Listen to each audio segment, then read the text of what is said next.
Today we'll be discussing Napoleon Bonaparte's life and the important question, did Napoleon embody the values of the French Revolution during his reign? Napoleon Bonaparte was born on August 15, 1769, on the island of Corsica, a country which had hoped to gain independence. Instead, it was conquered by France, and because of this, Napoleon grew up hating the country. He hated his father for submitting to France and letting go of their Corsican roots, especially since his occupation was a Corsican representative in the court of Louis XVI, but he loved his mother greatly. In 1784, when he was just 16 years old, Napoleon was sent to the École Militaire on a scholarship. Because of his Corsican roots, he could barely speak French. His foreignism and hatred for the country caused Napoleon to be an outcast as a child. Historians believe that Bonaparte's Corsican roots and early shipment to France caused his dream to conquer and rule all of Europe and his enlightened despotism.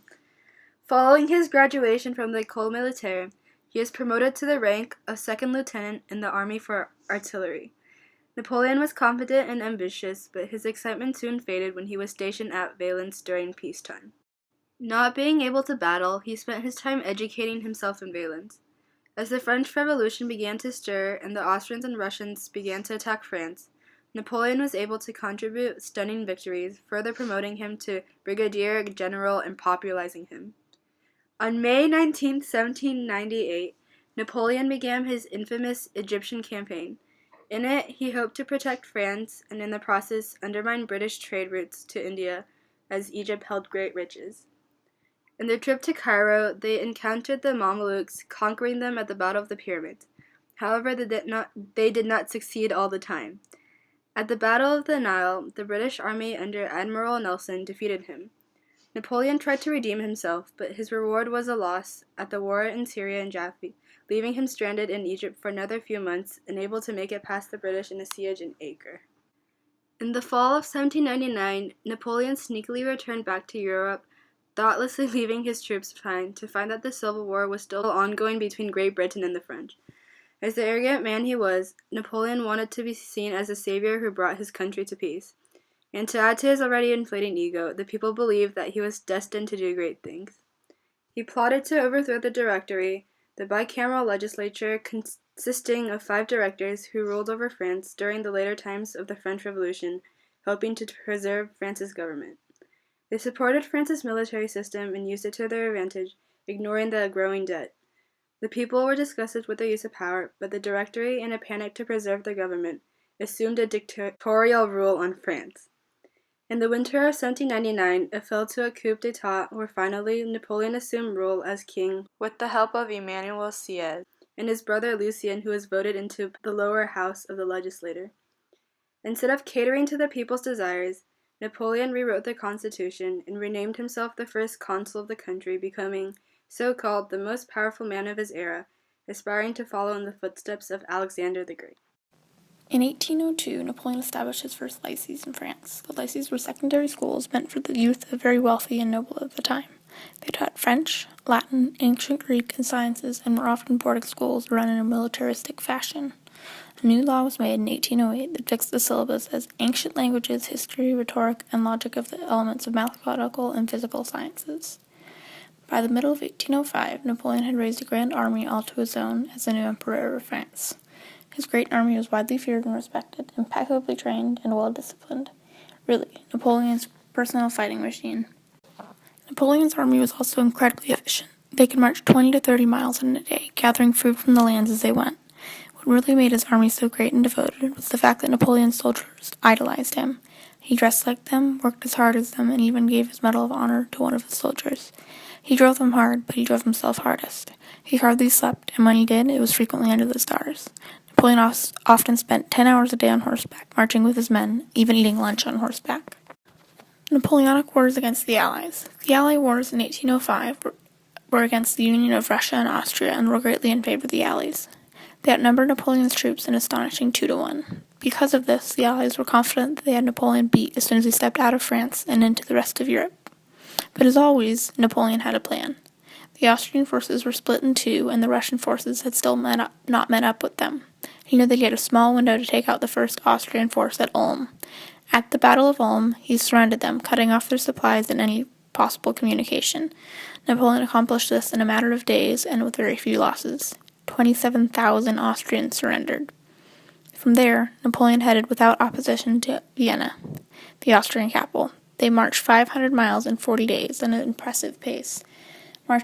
Napoleon marched into Vienna on November 14th of 1805, parading around the city declaring that he himself embodied and had brought the Enlightenment and freedom. Though he had captured the Austrian capital of Vienna, Napoleon was in quite a predicament. He was near 1,000 miles from Paris, his supplies were dwindling, and he was surrounded by hostile territory and people. To make matters worse, on November 22nd, the Austrian and Russian forces had finally joined. Napoleon was now greatly outnumbered, his 75,000 men to the Allies' 90,000. Napoleon knew he was trapped, though his pride would not let him retreat. Therefore, he knew he needed to go into battle. Napoleon surveyed the surrounding land looking for a suitable battleground. He came upon the fields near the town of Austerlitz and decided that there he would make a stand against the Allies. Initially, he took the Pratzen Heights, a small rise toward the southeastern end of the battlefield. As the Allies closed in, he decided to abandon the high ground in a decisive but risky move. Napoleon wanted to lure the Allies to his weaker right flank so that he would be able to attack them with his hidden left flank and surround them. The Allies fell for the trap, desperate to restore their communication with Vienna through the southern route on Napoleon's right flank. They were lured into the village of Talentz, where they were surrounded and attacked by the French troops. From there, Napoleon was able to regain the Pratzen Heights and surround the Allies from behind. The Allies soon surrendered with 36,000 casualties to Napoleon's 9,000.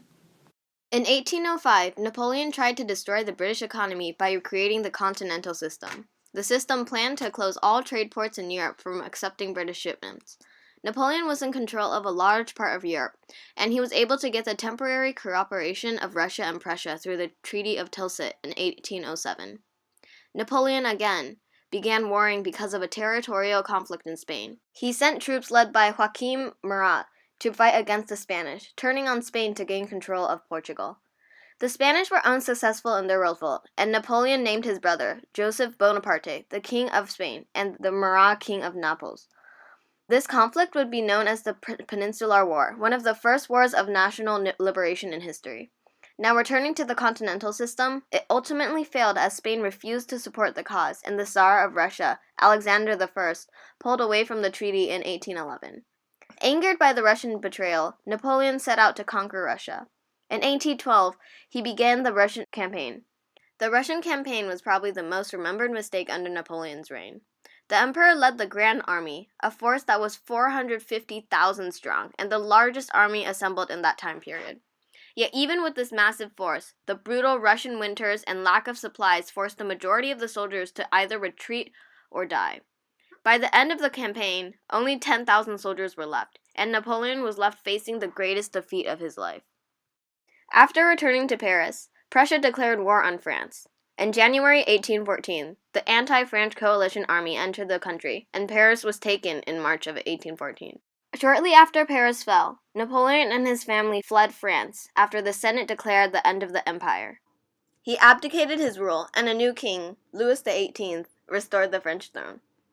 On April 4, 1814, Napoleon Bonaparte was exiled to the island of Elba. After being exiled to Elba for some time, Napoleon escaped to South France and once again raised an army to overtake Paris in a period known as the 100 Days. His attempt at reclaiming his throne failed when his small army was defeated. Napoleon was once again exiled, but this time to St. Helena, where he was forced to live alone for the rest of his life. And on March 5, 1821, Bonaparte died, ending the life of one of the most remembered rulers of all time.